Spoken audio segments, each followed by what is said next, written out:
فرزند شما هم حتی برای چند دقیقه ازتون جدا نمیشه. اکثر والدین نگران اینن که این نشونه از اضطراب جدایی باشه. بذارید اول یه موضوعی رو بهتون بگم.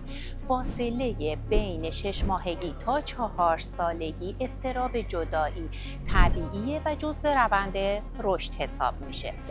این که بالای 4 سال این روند ادامه داره بحثش جداست و باید بررسی بشه. یه چیزی هم بهتون بگم، نوع برخورد ما با این مسئله توی اون فاصله تعیین کننده رفتار آینده بچه‌مونه.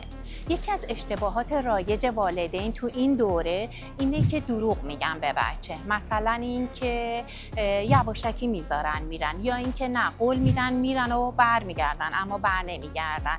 این کارا رو میکنن به خاطر اینکه بچه گریه نکنه. ولی والدین عزیز، میدونید این احساس امنیت رو شما دارید از بچه میگیرید.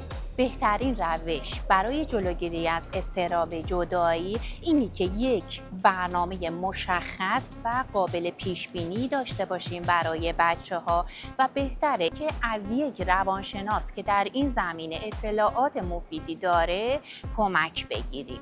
آگاهی کلید طلایی در مسیر تربیت.